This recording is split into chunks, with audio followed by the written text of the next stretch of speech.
John, my first question to you as our guest and, how can I say, the moderator or the one who will explain a lot about Carter's music is, how did you meet Elliot, or how did you get acquainted with his music? Well, I got to know Elliot at the same time, actually, that I got to know Bob Bacon at a music festival in Villeneuve, in Avignon, in southern France, in 1991. And I was working on my dissertation at the time, so I introduced myself to Carter, said, I'd love to interview you. And he said, well, it's very busy at the festival. And I said, no, I live in New York, I can come see you in New York. And he said, fine, and we made arrangements to meet. And then I wrote some program notes for a festival in Italy. He had asked me to do that. And I sent them to he and his wife, Helen. And I think Helen liked them. Good. Now this is a very interesting way of thinking about a piano concerto. You know, concertos are always about the struggle between the soloist and the ensemble, and they're always, in a way, the soloist always represents the individual and the ensemble represents the society.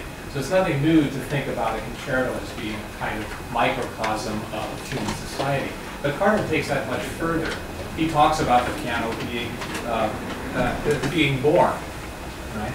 Just as a human is born, and the orchestra teaching it in the manner of a parent.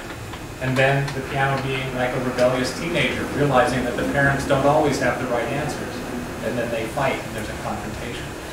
All of these ways of thinking of music are very human and very humanistic.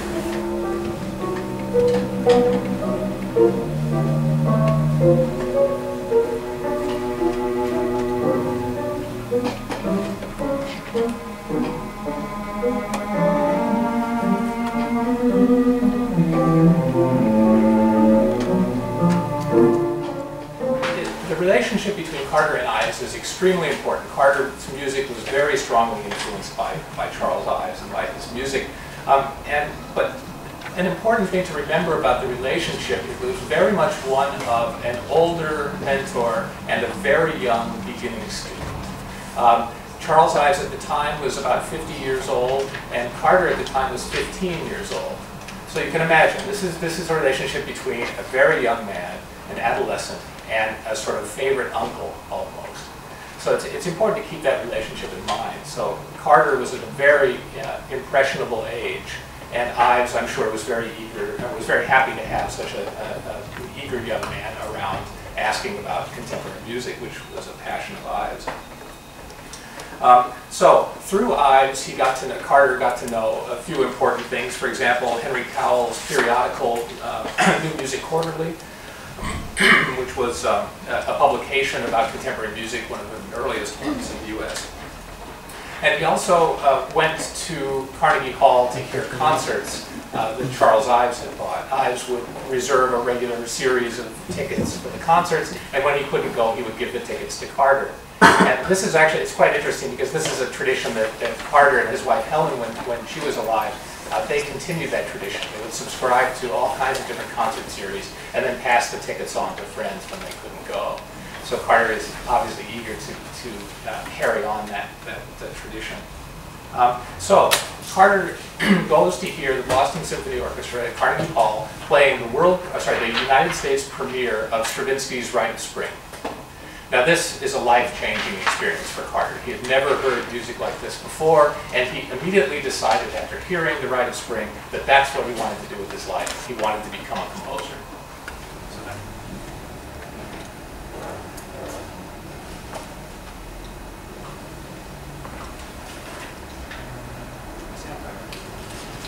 The roaring alongside he takes for granted, and that every so often the world is bound to shake.